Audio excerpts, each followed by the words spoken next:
سلامونه وخت مو په خیر. پام وکړئ د غږ نیوز یوټیوب چینل څخه تازه او مهم خبر ته. په وروستیو څو ورځو کې داسې ښکاري چې د پاکستان حکومت یو ځل بیا د خپلو ناوړو پلانونو او موخو د پلي کولو لپاره خپلو پخوانیو مهرو او لاسپوڅو ته مخه کړې او له هغوی سره یې څو ځلې ناستې پاستې او لیدنې کتنې ترسره کړي دي. په دې منځ کې د مقاومت جبهه لومړنۍ اجیره جبهه وه چې د پاکستان د ایسایي مشر په تاجکستان کې د هغوی خواته ورغلی او بدنامه لاریوان یې د هیواد او خپلو خلکو سره د خیانت لپاره چمتو او تیار کړ. د مقاومت جبهې د غړو لخوا د ډیورنډ کرښې د په رسمیت پیژندلو اعتراف تر ټولو لوی او غټ ثبوت دی.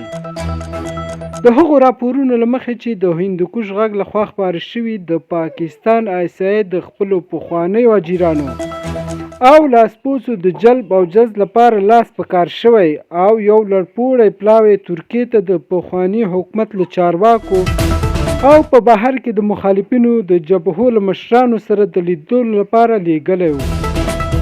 هندوکش غږ همدارنګه هغو معلوماتو ته لاسرسی پیدا کړی و چې ښیي په دې لیدنه کې له احمد مسعود، عبدالرشید دوستم، صلاح الدین رباني، عبدالرب رسول سیاب، کریم خلیلي، محمد محقق او څو نورو څیرو سره د نویو هوکړو او تړونونو په اړه خبرې کېدلې.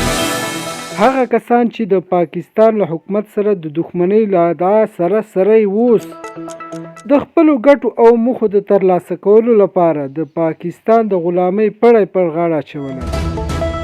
هغه څه چې د یادونې وړ ده دا ده چې د وطن پلورونکو او خاینینو اصلي څیره ټولو ته ښکاره شوې ده. دوی د دې خاورې د دښمنانو له سوځېدلو مهرو پرته نور څه نه دي.